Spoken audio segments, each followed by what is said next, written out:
경비 아저씨, 이거 좀 치워주세요. 이런 상황이 벌어진 데에는 아주 충격적인 이유가 있었습니다.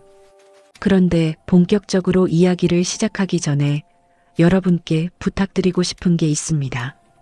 지금 어디에 계시는지, 몇 살이신지, 그리고 무엇을 하면서 이 이야기를 듣고 계신지 댓글로 남겨주시면 정말 감사하겠습니다. 새벽 4시 50분 알람이 울리기 전에 눈이 떠졌습니다. 이제는 알람이 필요 없을 정도로 몸이 이 시간에 익숙해졌습니다. 침대에서 일어나 어둠 속에서 옷을 갈아입었습니다.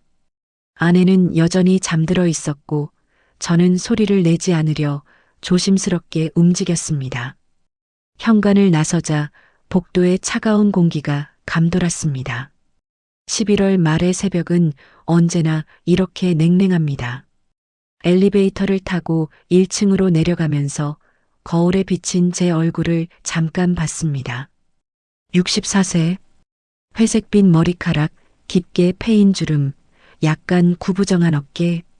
거울 속 남자는 그저 평범한 노인이었습니다. 오전 6시 정확히 출근 시간에 맞춰 건물 관리실에 도착했습니다.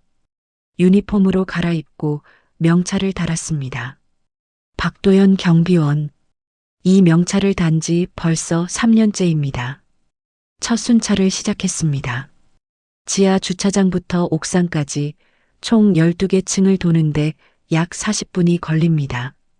비상구 문이 제대로 닫혀 있는지, 소화기는 제자리에 있는지, 이상한 냄새는 나지 않는지 확인하며 천천히 계단을 올라갔습니다. 무릎이 예전 같지 않아서 계단을 오를 때마다 둔한 통증이 느껴졌습니다. 7층 복도를 지나는데 일찍 출근한 직원 한 명과 마주쳤습니다. 30대 초반으로 보이는 여자 직원이었습니다. 저는 고개를 숙여 인사했습니다. 안녕하십니까? 그 직원은 스마트폰을 보면서 지나갔습니다.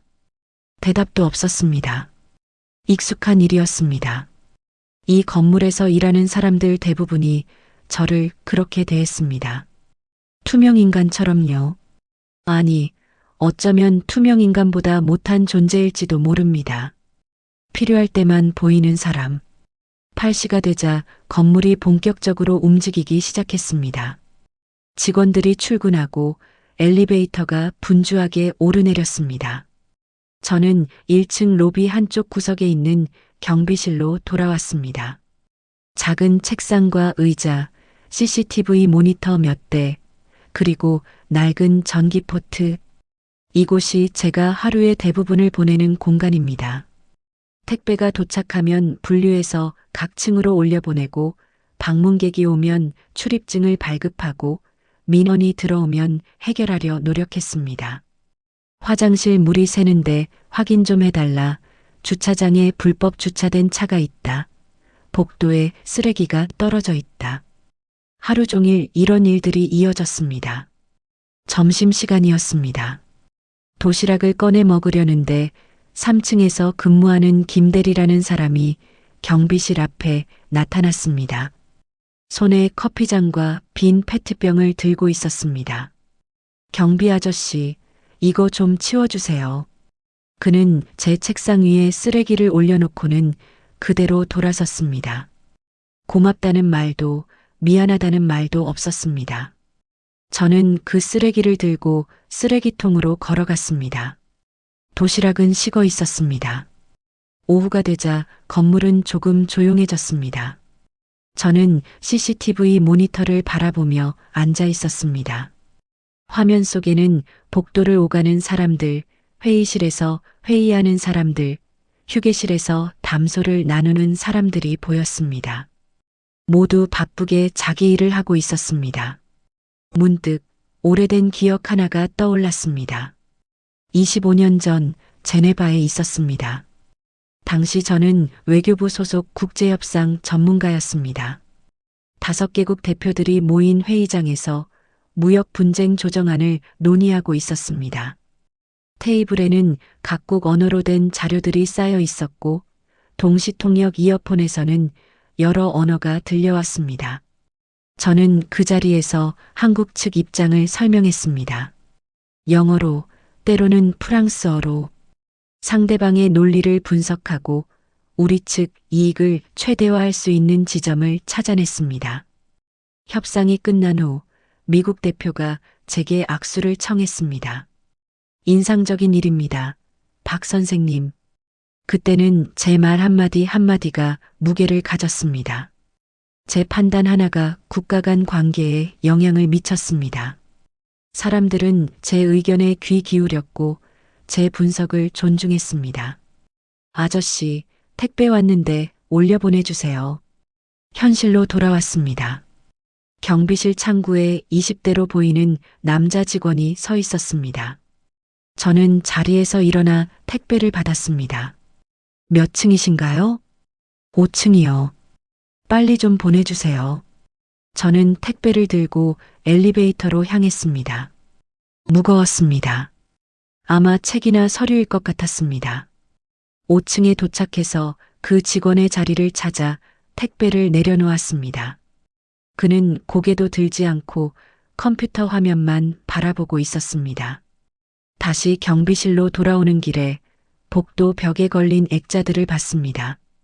이 건물에 입주한 회사들의 수상 내역, 성장 그래프, CEO들의 사진, 모두 성공의 증거들이었습니다. 저는 그 앞을 지나쳤습니다. 오후 3시쯤 잠깐 쉬는 시간을 가졌습니다. 경비실 뒤쪽 작은 공간에 앉아 커피를 마셨습니다. 인스턴트 커피였지만 이 시간만큼은 조용했습니다. 핸드폰을 꺼내 뉴스를 봤습니다. 국제뉴스 섹션에 한마이너스 이후 통상 협정 관련 기사가 있었습니다. 기사를 읽으면서 협상 포인트가 어디에 있는지, 어떤 전략이 효과적일지 자연스럽게 분석하게 됐습니다. 오랜 습관이었습니다. 그러다 문득 웃음이 나왔습니다. 쓸쓸한 웃음이었습니다. 지금의 저는 그런 협상과는 아무 관련이 없는 사람이었습니다. 그저 건물을 지키고 택배를 나르고 쓰레기를 치우는 사람. 퇴직한 지 3년이 지났습니다. 61세에 명예퇴직을 했습니다. 아니, 사실 명예퇴직이라는 말은 포장일 뿐이었습니다. 조직 개편이라는 명목으로 나이 든 직원들을 정리한 것이었습니다. 30년 넘게 일한 곳에서 어느 날 갑자기 필요 없는 사람이 됐습니다. 처음에는 받아들이기 어려웠습니다. 아직 일할 수 있다고 생각했습니다. 경험도 있고 능력도 있다고 믿었습니다. 하지만 현실은 달랐습니다. 이력서를 넣어봤지만 나이가 걸림돌이었습니다. 60대 초반이면 아무리 경력이 좋아도 문전박대당하기 일쑤였습니다. 결국 생활비가 필요했습니다. 연금만으로는 부족했습니다. 아내도 건강이 좋지 않아서 병원비가 계속 나갔습니다. 그래서 선택한 것이 경비 일이었습니다. 나이 제한이 없고 특별한 기술이 필요 없는 일. 처음 출근하던 날을 기억합니다. 유니폼을 입고 거울을 봤을 때의 기분. 서글펐습니다. 하지만 어쩔 수 없었습니다. 자존심을 먹고 살 수는 없으니까요. 오후 순찰을 돌았습니다. 9층 복도를 지나는데 회의실에서 회의하는 소리가 들렸습니다. 문틈으로 살짝 보이는 장면. 화이트보드 앞에서 발표하는 사람, 진지하게 듣는 사람들, 테이블 위에 노트북과 서류들. 예전의 제 모습이 떠올랐습니다. 협상 테이블에 앉아서 전략을 짜고 상대방을 설득하고 합의점을 찾아내던 모습. 그때는 제가 중요한 사람이었습니다. 제 존재가 의미가 있었습니다. 하지만 지금은 다릅니다. 이 건물에서 저는 그저 배경일 뿐입니다. 아무도 제 과거에 관심이 없습니다. 그들에게 저는 경비 아저씨일 뿐입니다. 저녁 6시가 가까워지자 퇴근하는 사람들이 늘어났습니다.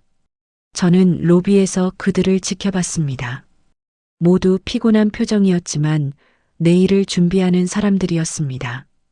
꿈이 있고 목표가 있고 미래가 있는 사람들. 저에게도 그런 시절이 있었습니다. 매일 아침 일어나면 할 일이 분명했고, 목표가 있었고, 성취감이 있었습니다. 하지만 지금은 그저 하루하루를 버티는 것이 전부입니다. 오후 7시 저녁 근무 담당 경비원과 교대했습니다. 50대 후반의 박 씨였습니다.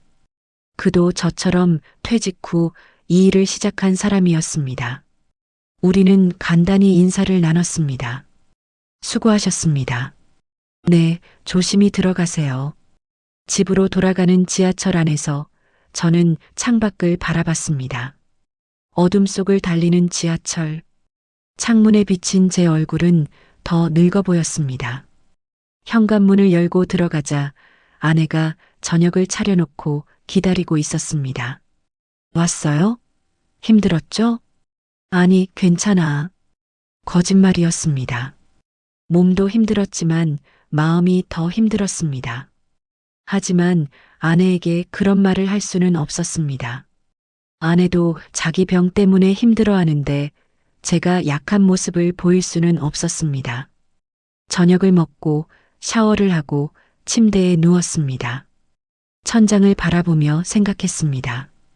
내일도 똑같은 하루가 반복될 것입니다. 새벽에 일어나고 순찰을 돌고 택배를 나르고 사람들의 무관심 속에서 하루를 보내고 집으로 돌아올 것입니다. 이게 제 인생의 마지막 장인가? 이렇게 잊혀진 채로 투명 인간처럼 살다가 끝나는 건가? 그런 생각을 하다가 잠이 들었습니다. 내일 또 새벽 4시 50분에 일어나야 하니까요.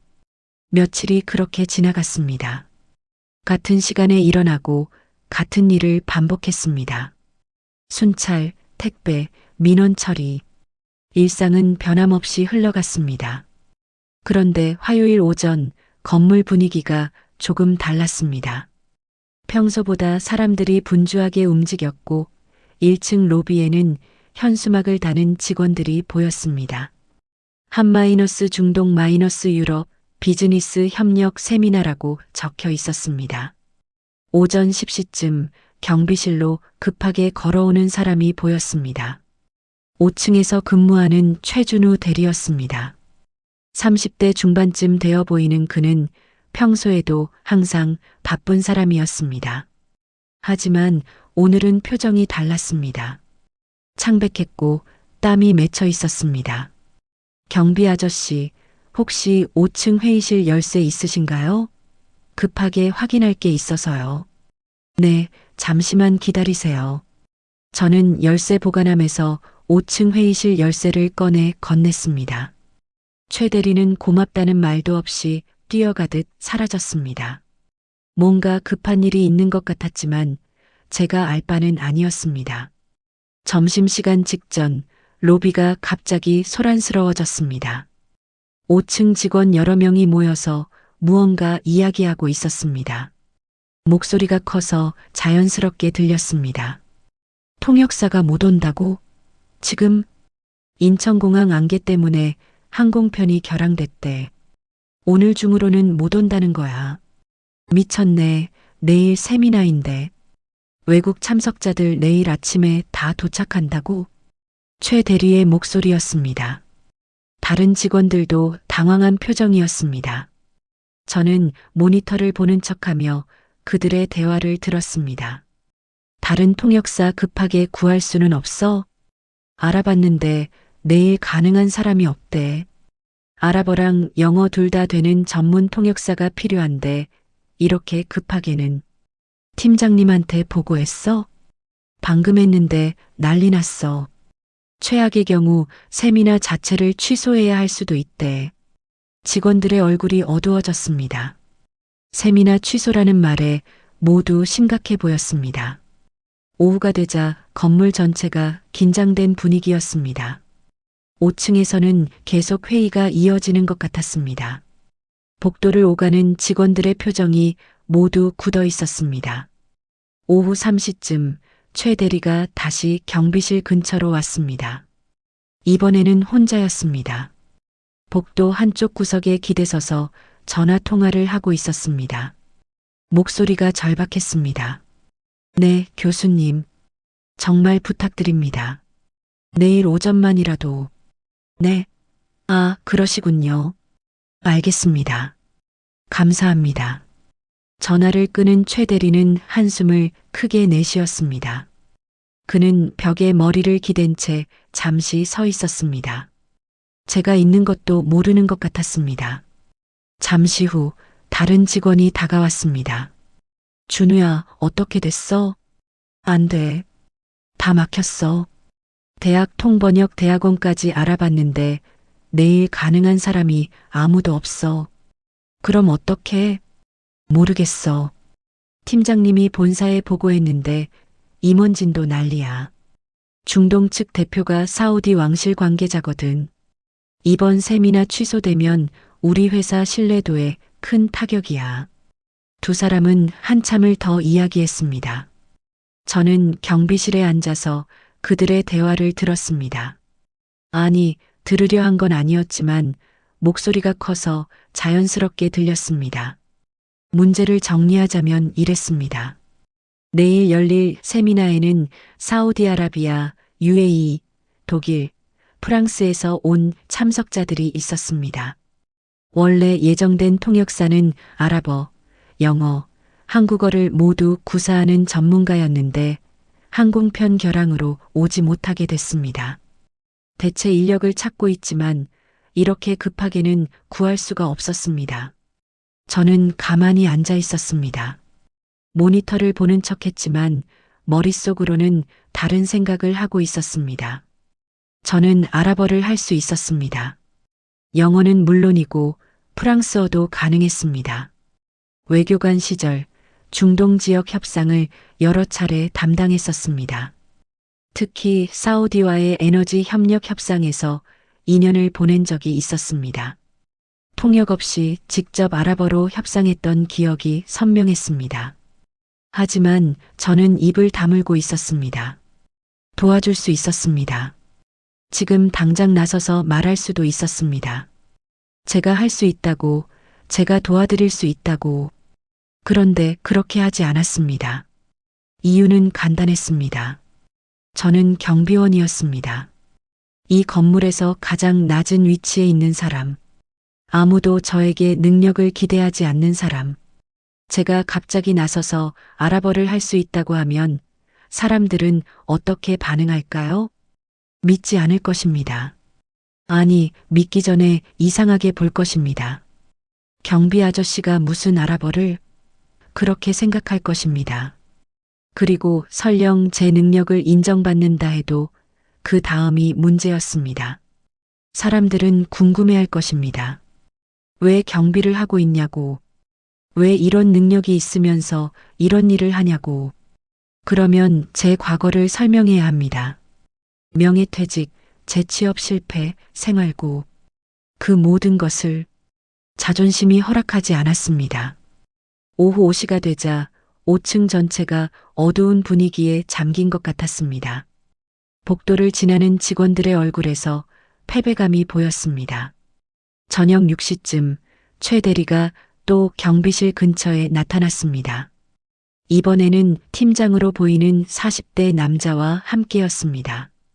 팀장님, 정말 방법이 없을까요?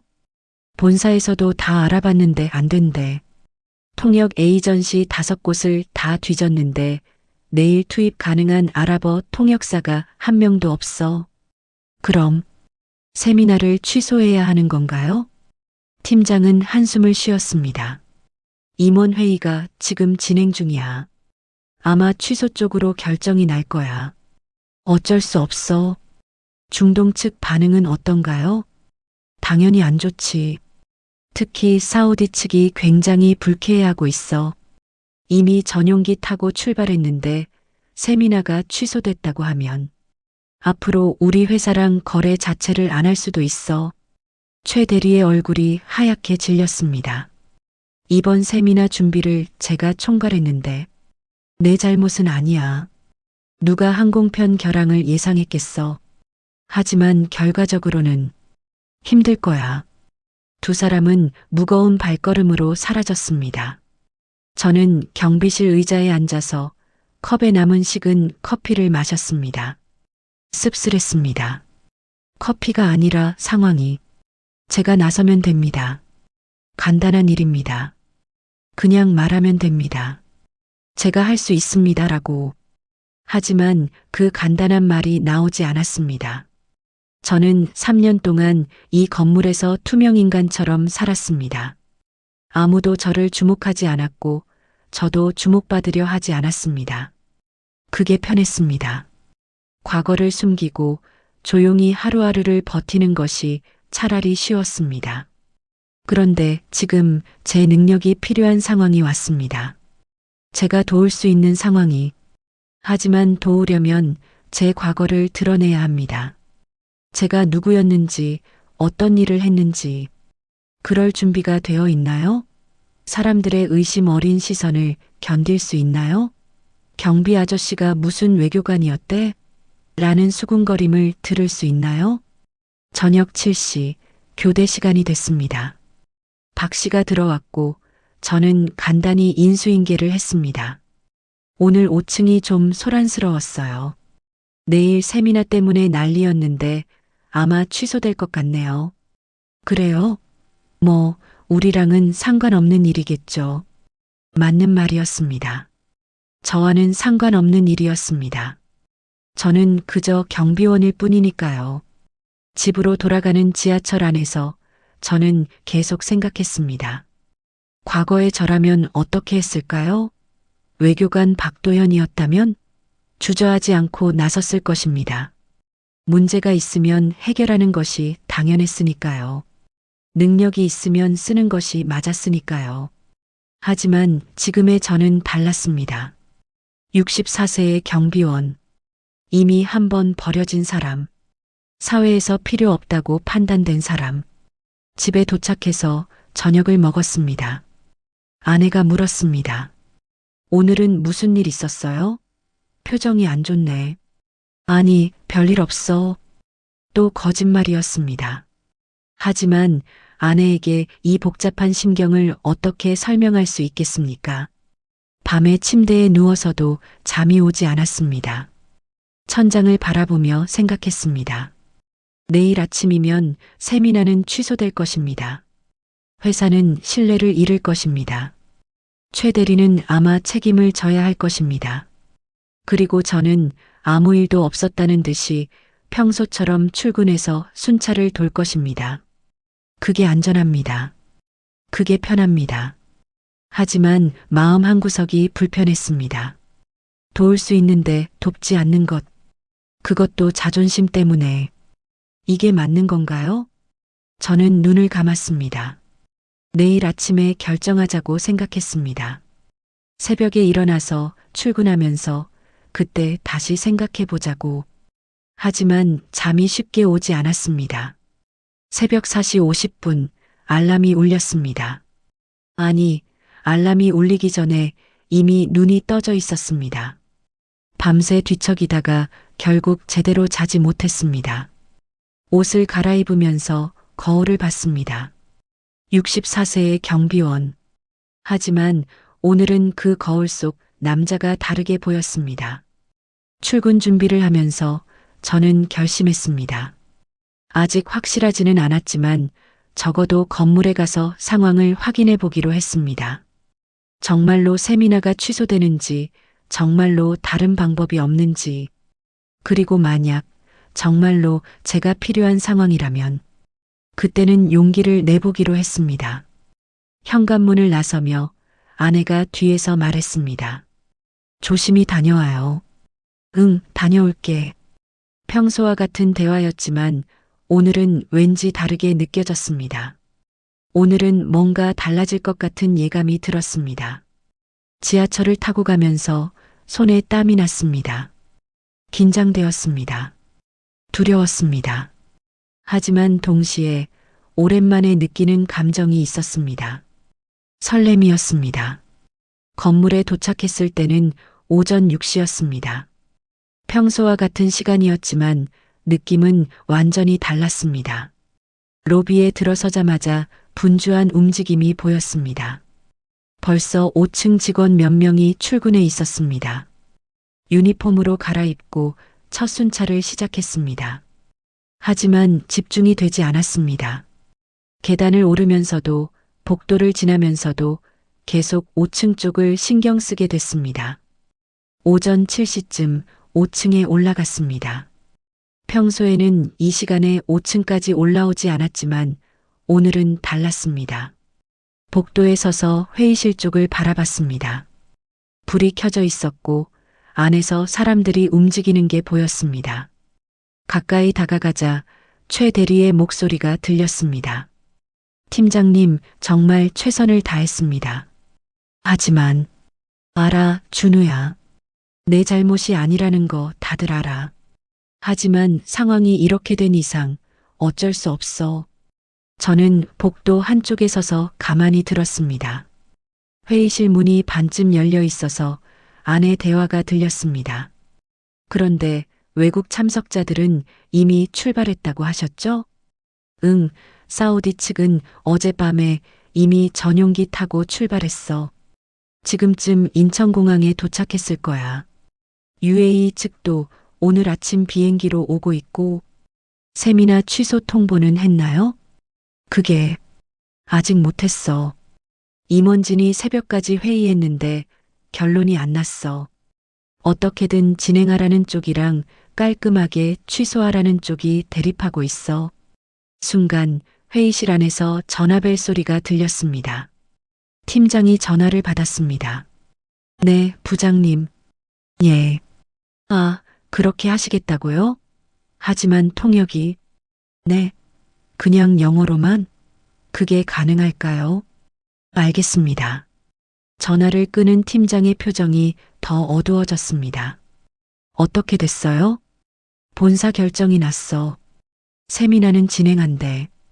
대신 아랍어 통역 없이 영어로만 진행하라고. 그럼 사우디 측은 어떻게 하고요? 통역 앱을 쓰든 알아서 하래. 이미 초청장 보냈고 다들 출발한 상황에서 취소하면 더 큰 문제가 된대. 최 대리의 얼굴이 창백해졌습니다. 그건 너무 무례한 거 아닌가요?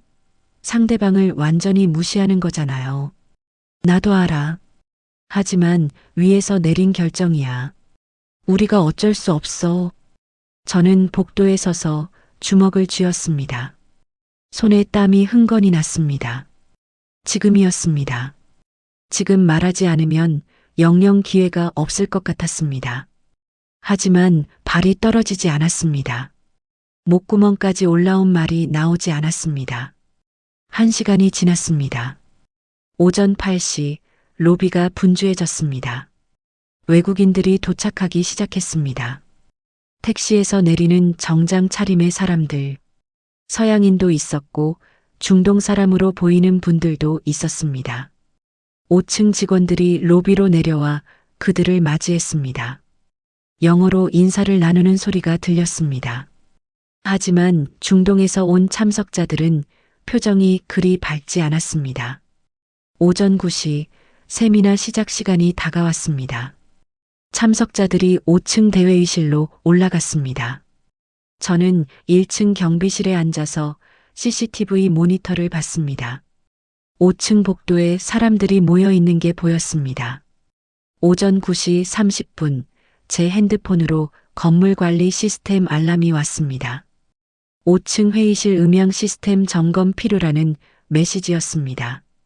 정기 점검 알람이었습니다. 평소 같으면 나중에 처리했을 텐데 오늘은 달랐습니다. 이건 기회였습니다. 명분이 생긴 겁니다. 저는 자리에서 일어났습니다. 공구함을 들고 엘리베이터에 올랐습니다. 가슴이 두근거렸습니다. 5층에 도착했습니다. 복도에는 사람이 없었습니다. 모두 대회의실 안에 있는 것 같았습니다. 저는 천천히 회의실 쪽으로 걸어갔습니다. 회의실 문 앞에 섰습니다. 안에서 소리가 들렸습니다. 영어로 진행되는 발표 소리, 그리고 중간중간 들리는 아랍어. 문을 조금 열고 안을 들여다봤습니다. 약 30명 정도의 사람들이 앉아 있었습니다. 앞쪽에는 프레젠테이션 화면이 보였고 한 명이 발표를 하고 있었습니다. 그런데 뒷자리에 앉은 중동 참석자 두 명이 조용히 아랍어로 대화하는 게 들렸습니다. 이건 무례한 거야. 왜 통역사를 준비 안 한 거지? 그러게. 우리를 진심으로 대하지 않는 것 같아. 그 순간 제 몸이 저절로 움직였습니다. 문을 열고 안으로 들어갔습니다. 발표하던 사람이 멈췄습니다. 모든 시선이 저에게 쏠렸습니다. 최 대리가 놀란 표정으로 일어났습니다. 경비 아저씨, 지금 회의 중인데요. 저는 침착하게 말했습니다. 음향 시스템 점검 알람이 와서 확인하러 왔습니다. 지금은 곤란한데 잠시만 기다려 주시겠어요? 그때 뒷자리에 중동 참석자 중 한 명이 다시 아랍어로 중얼거렸습니다. 경비원까지 방해하네. 이건 웃기는 상황이야. 저는 그 사람을 바라봤습니다. 그리고 입을 열었습니다. 방해해서 죄송합니다. 빨리 하겠습니다. 아랍어였습니다. 회의실이 순식간에 조용해졌습니다. 중동 참석자가 눈을 크게 떴습니다. 저를 뚫어지게 쳐다봤습니다. 당신이 아랍어를 해요? 네, 조금요. 그 사람이 자리에서 일어났습니다. 50대 후반으로 보이는 남자였습니다. 흰 가운을 입고 있었고 품이 있는 인상이었습니다. 이건 놀라운데요. 어디서 아랍어를 배웠습니까? 중동에서 오랫동안 일했습니다. 회의실 분위기가 완전히 바뀌었습니다. 한국 직원들은 무슨 일인지 몰라 당황한 표정이었고 중동 참석자들은 놀란 표정으로 저를 바라봤습니다. 최 대리가 다가왔습니다. 저 경비 아저씨, 지금 뭐라고 하신 거예요? 중동 참석자가 영어로 말했습니다. 이분이 아랍어를 하십니다. 아주 잘하시네요. 팀장이 벌떡 일어났습니다. 아랍어를요? 경비, 박 씨가요? 그 중동 참석자는 저에게 다시 아랍어로 물었습니다. 회의 통역을 해줄 수 있습니까? 우리가 내용을 이해하는데 어려움을 겪고 있어서요. 저는 잠시 망설였습니다. 여기서 뒤로 물러설 수도 있었습니다. 죄송합니다. 저는 그냥 경비원입니다라고 말할 수도 있었습니다. 하지만 그러지 않았습니다. 네, 할 수 있습니다. 그리고 팀장을 향해 한국어로 말했습니다. 통역을 도와드릴 수 있습니다. 회의실이 웅성거렸습니다. 최 대리가 황당하다는 표정으로 팀장을 봤습니다. 팀장님, 이게 무슨... 팀장도 당황한 기색이었지만 중동 참석자의 표정을 보고는 빠르게 판단을 내렸습니다. 박 씨, 정말 통역이 가능하신 겁니까? 네. 어느 정도 수준인지. 중동 참석자가 끼어들었습니다. 그분의 아랍어는 훌륭합니다. 제발 도와주시게 해주세요. 우리가 발표 내용을 따라가는데 어려움을 겪고 있었습니다. 팀장이 잠시 고민하더니 고개를 끄덕였습니다. 알겠습니다. 그럼 부탁드리겠습니다. 저는 공구함을 내려놓고 회의실 앞쪽으로 걸어갔습니다. 모든 사람의 시선이 저를 따라왔습니다. 의심, 호기심, 당혹감, 여러 감정이 섞인 시선들이었습니다. 발표자 옆에 섰습니다. 마이크를 건네받았습니다. 손에 잡힌 마이크가 낯설면서도 익숙했습니다. 발표가 다시 시작됐습니다. 발표자가 영어로 설명했고 저는 그것을 아랍어로 통역했습니다.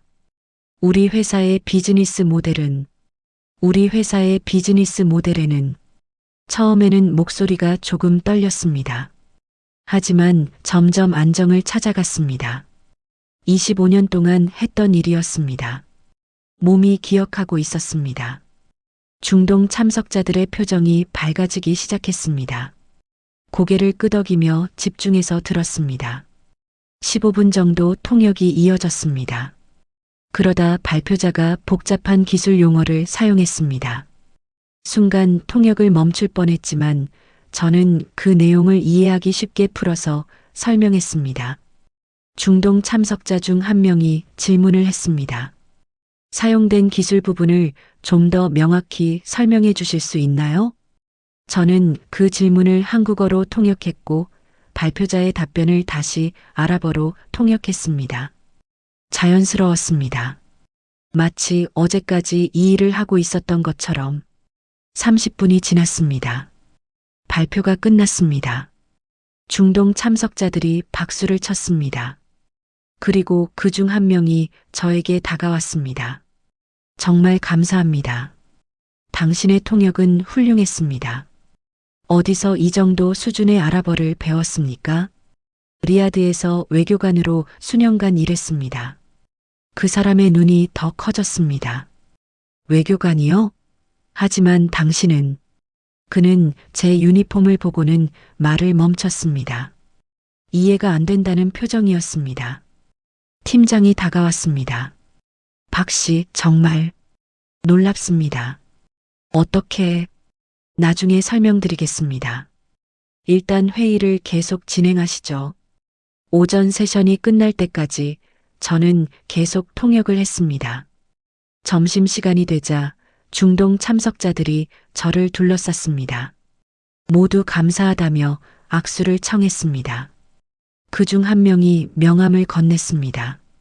사우디 왕실 투자청 고위 관계자였습니다. 당신 덕분에 오늘 회의를 이해할 수 있었습니다. 정말 감사합니다. 저는 명함을 받으며 고개를 숙였습니다. 도움이 됐다니 다행입니다. 복도로 나오자 5층 직원들이 모두 저를 쳐다봤습니다. 놀람, 의아함, 그리고 약간의 존경이 섞인 시선들이었습니다. 최 대리가 다가왔습니다.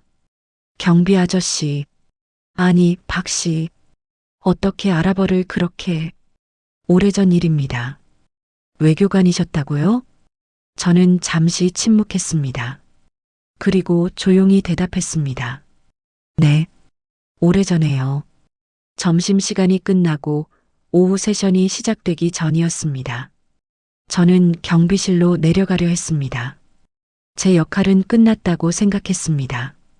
하지만 팀장이 저를 붙잡았습니다. 박 씨, 오후 세션도 부탁드려도 될까요? 중동 측에서 당신이 계속 통역해 주길 원하고 있습니다. 거절할 수도 있었습니다. 하지만 그러지 않았습니다. 알겠습니다. 오후 내내 통역을 했습니다. 기술 협력, 투자 방안, 향후 계획, 모든 내용을 한국어와 아랍어, 그리고 필요할 때는 영어로 오가며 전달했습니다. 몸은 피곤했지만 마음은 이상하게 가벼웠습니다. 오랜만에 느끼는 감정이었습니다. 유능함, 필요함, 존재감. 오후 6시 세미나가 끝났습니다. 참석자들이 만족스러운 표정으로 악수를 나눴습니다. 사우디 측 대표가 저에게 다가와 말했습니다. 당신이 없었으면 오늘 회의는 재앙이었을 겁니다. 정말 감사합니다. 한국 측 임원들도 인사를 하러 왔습니다. 그 중에는 부사장 윤태경도 있었습니다. 50대 중반 회색 정장을 입은 그는 저를 날카롭게 쳐다봤습니다. 수고하셨습니다. 경비원분이 이런 능력이 있으실 줄은 몰랐네요. 목소리에 미묘한 감정이 섞여 있었습니다. 감사보다는 경계에 가까운 느낌이었습니다. 저녁 7시가 넘어서야 건물이 조용해졌습니다. 저는 경비실로 돌아왔습니다. 교대 시간은 이미 지났지만 박 씨가 이해해 주었습니다. 오늘 대단하셨다면서요? 소문 다 들었어요. 별일 아닙니다. 아니에요. 우리 같은 사람도 이렇게 빛날 수 있다는 걸 보여주셨잖아요. 집으로 돌아가는 지하철 안에서 저는 창밖을 바라봤습니다. 오늘 하루가 꿈 같았습니다. 3년 만에 처음으로 제 능력을 사용했습니다. 3년 만에 처음으로 인정받았습니다. 하지만 동시에 불안했습니다. 내일부터는 어떻게 될까? 사람들이 저를 어떻게 볼까? 경비원 박도연이 아니라 전직 외교관 박도연으로 다음 날 아침 출근하자마자 팀장이 저를 찾았습니다. 박 씨, 어제 정말 감사했습니다. 덕분에 세미나가 성공적으로 끝났어요. 도움이 됐다니 다행입니다. 그런데 한 가지 더 부탁이 있습니다. 본사에 제출할 보고서를 작성해야 하는데 중동 측 반응이나 세부 내용을 정리하는데 도움을 좀 받을 수 있을까요? 물론 추가 수당은 드리겠습니다. 저는 잠시 고민했습니다. 이건 제 업무가 아니었습니다. 하지만 거절할 이유도 없었습니다. 알겠습니다. 오후에 5층 작은 회의실로 올라갔습니다. 최 대리가 자료들을 쌓아놓고 기다리고 있었습니다. 박 씨님, 여기 앉으세요. 이게 어제 회의 녹취록이고, 이건 참석자 명단, 그리고 이건 지난 3년간 우리 회사와 중동 기업들의 거래 내역입니다. 자료가 많았습니다. 저는 천천히 검토하기 시작했습니다. 회의 내용을 정리하고 중동 측 반응을 요약하고 향후 협력 방안을 제안하는 작업이었습니다. 2시간쯤 지났을 때 거래 내역 파일을 열었습니다. 엑셀 파일이었는데 수십 개의 시트로 나뉘어 있었습니다. 계약 금액, 날짜, 업체명, 담당자 등이 정리되어 있었습니다. 하나하나 보다가 이상한 점을 발견했습니다. 특정 중동 업체와의 거래가 유난히 많았습니다. 알파라비 트레이딩이라는 회사였습니다. 지난 3년간 총 12건의 계약을 체결했는데 금액이 모두 비슷했습니다. 각 계약마다 약 50억 원 정도. 문제는 계약 조건이었습니다. 다른 업체들과 비교했을 때 알파라비 트레이딩의 조건은 지나치게 유리했습니다.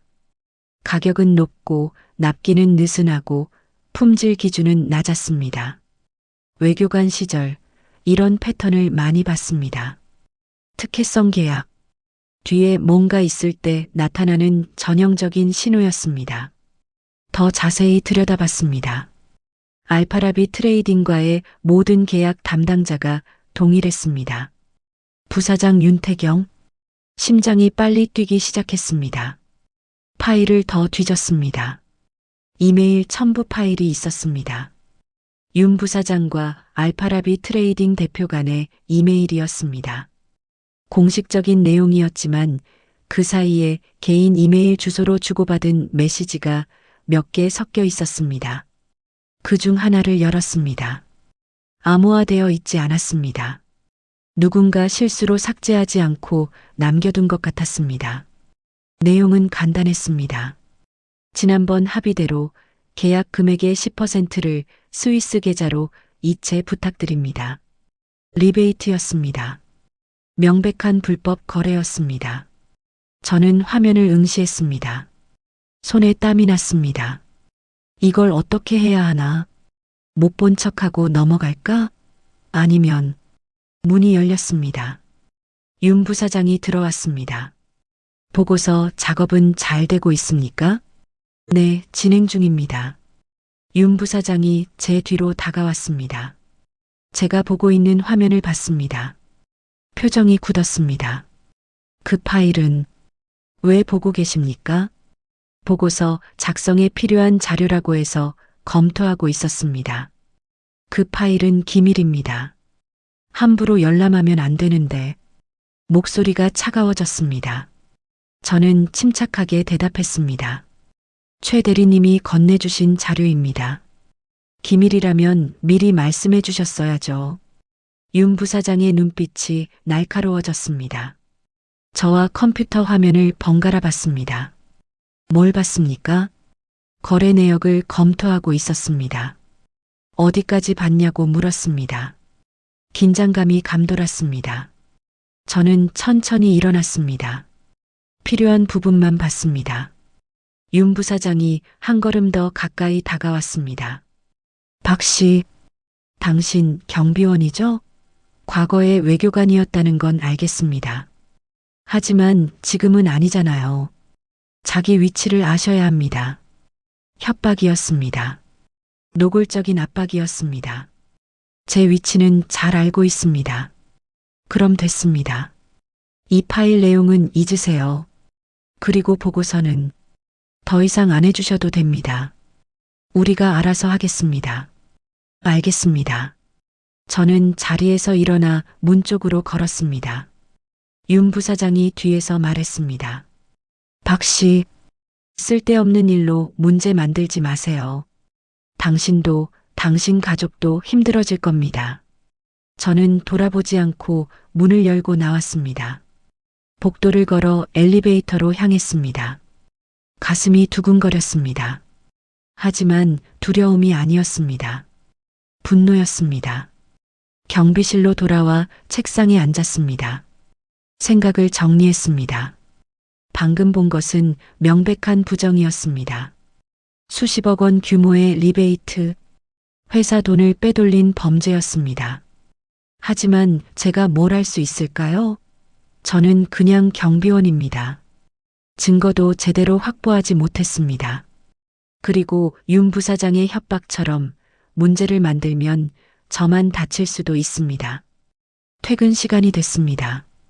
집으로 가는 지하철 안에서도 계속 생각했습니다. 못 본 척할 수도 있었습니다. 제 일이 아니니까요. 조용히 경비일이나 하고 월급이나 받으면 되는 거니까요. 하지만 그럴 수 없었습니다. 30년 넘게 공직에 있으면서 배운 게 있습니다. 옳지 않은 일을 보고 침묵하는 것은 공범이 되는 것이라는 걸. 집에 도착했습니다. 저녁을 먹고 아내가 설거지하는 동안 저는 작은 방으로 들어갔습니다. 노트북을 켰습니다. 국민권익위원회 홈페이지에 접속했습니다. 공익신고 메뉴를 클릭했습니다. 익명 제보가 가능했습니다. 키보드에 손을 올렸습니다. 그리고 타이핑을 시작했습니다. 저는 모 건물에서 근무하는 직원입니다. 우연히 부정거래 정황을 발견하여 제보합니다. 오늘 본 내용을 상세히 적었습니다. 업체명, 계약 조건, 윤 부사장의 이름, 이메일에서 본 내용, 기억나는 모든 것을 적었습니다. 증거 자료를 첨부하는 란이 있었습니다. 하지만 저는 파일을 가져오지 못했습니다. 대신 자세한 설명으로 대신했습니다. 해당 파일은 회사 5층 서버에 보관되어 있으며 파일명은 중동거래 내역 총괄 XLSX입니다. 알파라비 트레이딩 관련 시트를 확인하시면 됩니다. 1시간 동안 신고서를 작성했습니다. 다시 읽어보고 수정하고 보완했습니다.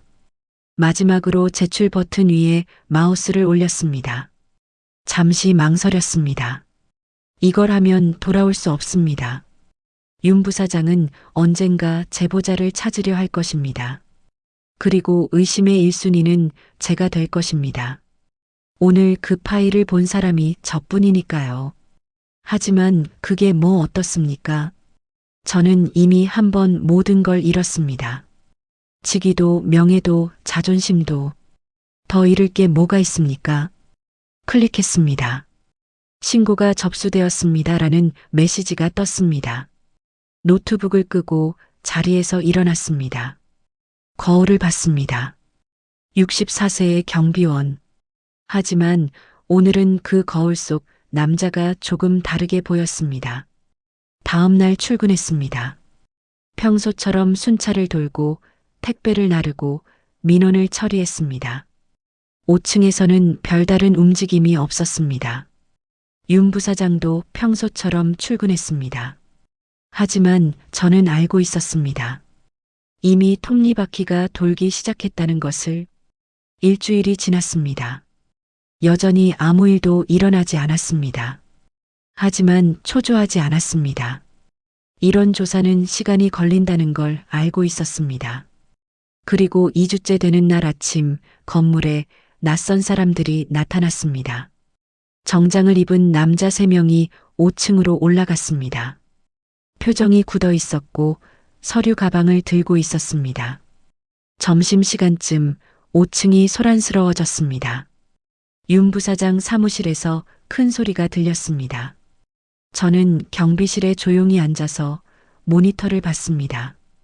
오후에 윤 부사장이 건물을 나갔습니다. 얼굴이 창백했습니다. 정장을 입은 남자들이 그를 에스코트했습니다. 최 대리가 경비실로 내려왔습니다. 박 씨님 들으셨어요? 윤 부사장님이 횡령 혐의로 조사받게 됐대요. 국민권익위원회에서 제보가 들어와서 감사가 시작됐다고. 그렇군요. 누가 제보한 걸까요? 내부 사람일 텐데. 저는 대답하지 않았습니다. 그저 고개를 끄덕였을 뿐입니다. 그날 저녁 집으로 돌아가는 길에 편의점에 들렀습니다. 아내가 좋아하는 딸기를 샀습니다. 현관문을 열고 들어가자 아내가 웃으며 맞았습니다.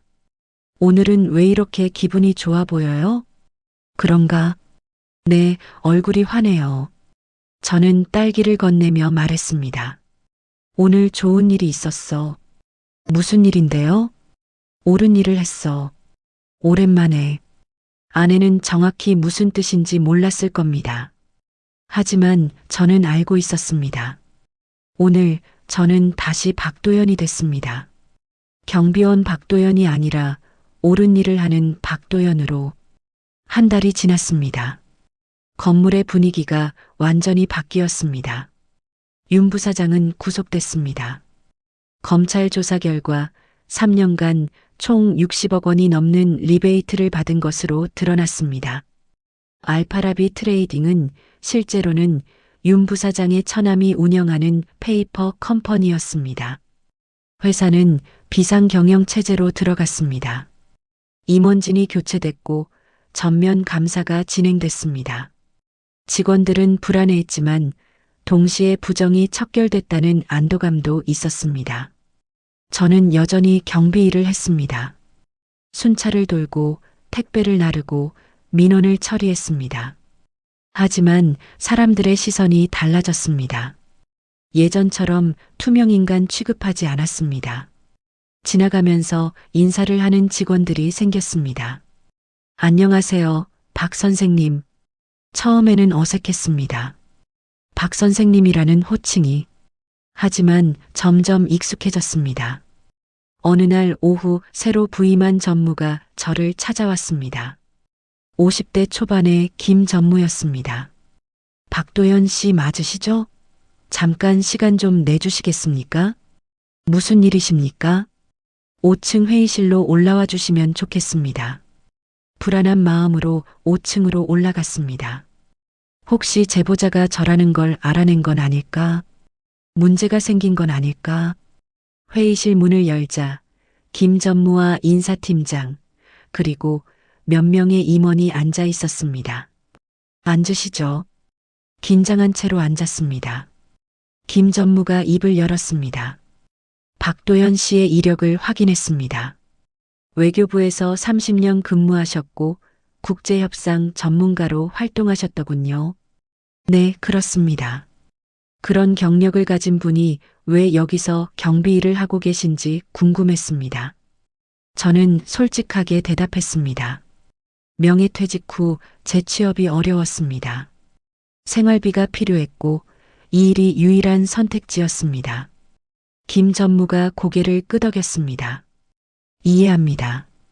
우리 사회가 경험 있는 인재를 제대로 활용하지 못하고 있다는 증거죠. 그런데 말입니다. 박 씨, 우리 회사가 제안을 하나 드리고 싶습니다. 제안이라고요? 국제협상 고문직입니다.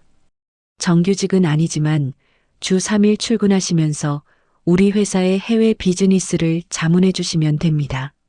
물론 급여는 경비일보다 훨씬 높게 책정하겠습니다. 순간 말문이 막혔습니다. 저를 고문으로요? 네. 지난 세미나에서 박 씨의 능력을 확인했습니다. 그리고 솔직히 말씀드리면 윤 부사장 사건의 제보자가 누구인지는 정확히 모릅니다. 하지만 그 시기에 그 파일을 열람한 사람이 박 씨라는 건 알고 있습니다. 심장이 빨리 뛰었습니다. 회사는 그 제보에 감사하고 있습니다. 부정을 바로잡는 데 도움을 주셨으니까요. 이건 그에 대한 보답이기도 합니다. 인사팀장이 서류를 건넸습니다. 계약서입니다. 천천히 검토하시고 결정해 주세요. 집으로 돌아가는 길에 계약서를 가방에 넣고 걸었습니다. 믿기지 않았습니다. 3년 만에 다시 제 전문성을 인정받게 됐습니다. 아내에게 이야기했습니다. 고문직 제안을 받았어. 정말요? 당신 잘 됐네요. 아내의 얼굴이 환하게 밝아졌습니다. 3년 동안 제 힘든 모습을 지켜봐온 아내였습니다. 받아들일 거예요? 그래야겠지. 이런 기회가 또 올까? 당연히 해야죠. 당신은 충분히 자격이 있어요. 일주일 후 계약서에 서명했습니다. 첫 출근 날 평소처럼 새벽에 일어났지만 기분이 달랐습니다. 경비 유니폼 대신 정장을 입었습니다. 거울을 보니 낯설면서도 익숙한 모습이었습니다. 5층에 제 책상이 마련되어 있었습니다. 창가 쪽 조용한 자리였습니다. 책상 위에는 명패가 놓여 있었습니다. 국제협상 고문 박도현. 자리에 앉아 창밖을 봤습니다. 3년 전 이런 풍경을 당연하게 여겼습니다. 하지만 지금은 달랐습니다. 이 자리가 얼마나 소중한지 알고 있었습니다. 최 대리가 다가왔습니다. 박 선생님 환영합니다. 앞으로 잘 부탁드립니다. 저야말로 참 소개해드릴 사람이 있습니다. 젊은 여자 직원이 다가왔습니다. 20대 후반으로 보였습니다. 안녕하세요. 국제사업팀 이가연입니다. 박도연입니다. 최 대리가 설명했습니다. 가연 씨가 앞으로 선생님과 주로 함께 일하게 될 겁니다. 해외 업체와의 커뮤니케이션, 계약 검토, 비즈니스 미팅 준비 등을 담당하고 있거든요. 이가연이 조심스럽게 물었습니다. 많이 배우고 싶습니다. 잘 부탁드립니다. 눈빛이 진지했습니다. 배우고 싶어하는 열정이 보였습니다.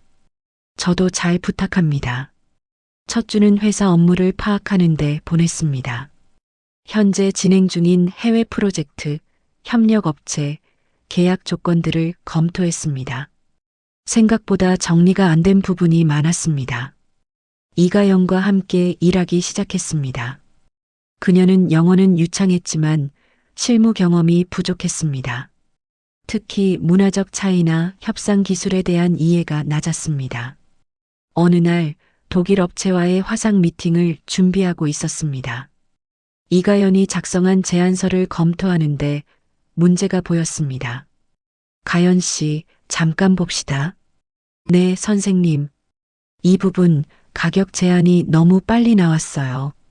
독일 업체들은 먼저 기술력과 신뢰도를 확인하려고 합니다. 가격은 그 다음 문제죠. 아, 그렇군요. 그럼 어떻게 해야 할까요?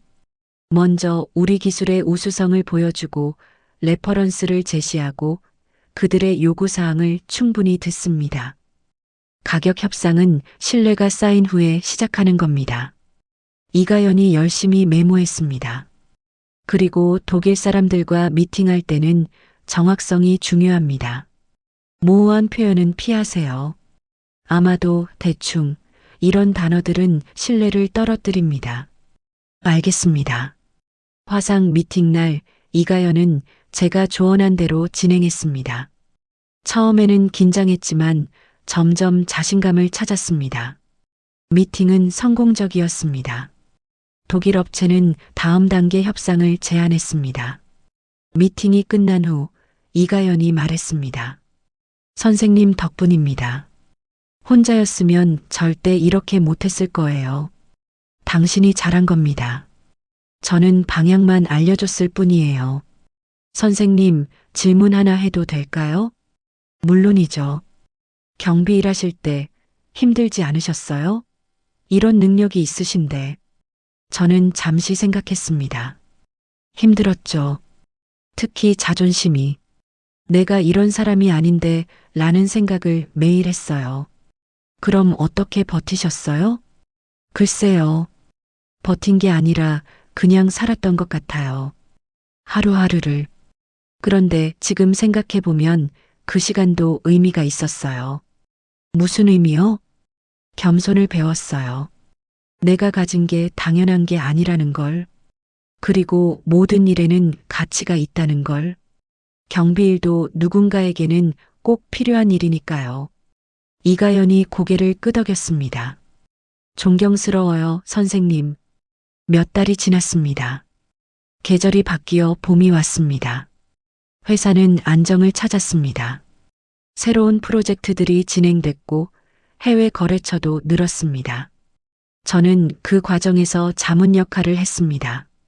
때로는 직접 협상 테이블에 앉기도 했습니다. 이가연은 눈에 띄게 성장했습니다. 이제는 혼자서도 미팅을 진행할 수 있을 정도가 됐습니다. 물론 중요한 순간에는 제가 옆에서 지켜봤지만 대부분은 그녀가 해냈습니다. 어느 날 회사에서 작은 행사가 있었습니다. 분기 우수 직원 시상식이었습니다. 이가연이 상을 받았습니다. 해외 영업 부문에서 가장 좋은 성과를 냈다는 이유였습니다. 무대에서 내려온 이가연이 저에게 왔습니다. 선생님, 이거 선생님 상이에요. 무슨 소리예요? 당신이 받은 거잖아요. 선생님이 가르쳐 주지 않았으면 불가능했어요. 정말 감사합니다. 저는 웃었습니다. 이제 저보다 더 잘할 거예요. 아직 멀었어요. 배울 게 너무 많아요. 그날 저녁 팀원들이 저를 위한 작은 모임을 열었습니다. 치킨과 맥주를 시켜놓고 회의실에서 간단한 회식이었습니다. 최 대리가 말했습니다. 박 선생님, 솔직히 처음에는 의아했어요. 경비 아저씨가 갑자기 고문이 된다고 했을 때. 하지만 지금은 정말 감사하고 있습니다. 선생님 덕분에 우리 팀이 많이 달라졌어요. 다른 직원들도 고개를 끄덕였습니다. 그리고 한 가지 더 감사한 게 있습니다. 윤 부사장 사건 때 용기 내주신 것. 저는 잠시 놀랐습니다. 어떻게? 다들 알아요. 그날 파일 본 사람이 선생님 뿐이었다는 거. 그리고 그 직후에 감사가 시작됐다는 거. 증명할 수는 없지만 우리는 알고 있어요. 침묵이 흘렀습니다. 최 대리가 계속했습니다. 쉽지 않았을 거예요. 경비원 신분으로 부사장을 상대로 제보한다는 게. 하지만 선생님은 옳은 일을 선택하셨어요. 그게 정말 대단하다고 생각합니다. 저는 맥주잔을 들었습니다. 저도 선택의 여지가 없었어요. 그냥 옳은 일을 한 것뿐입니다. 그게 쉽지 않잖아요. 우리는 잔을 부딪혔습니다.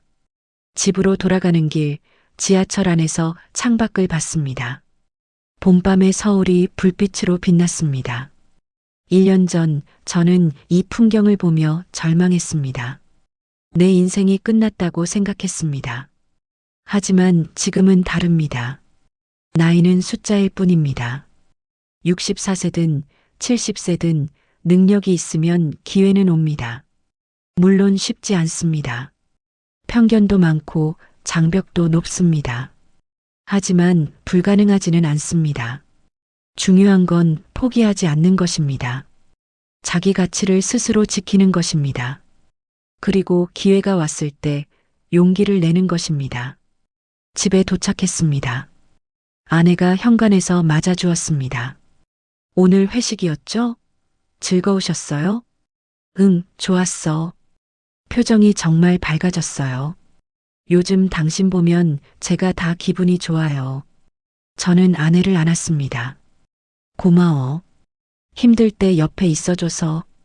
당연한 거예요. 그날 밤 침대에 누워 천장을 바라봤습니다. 1년 전 이 천장을 보며 절망했습니다.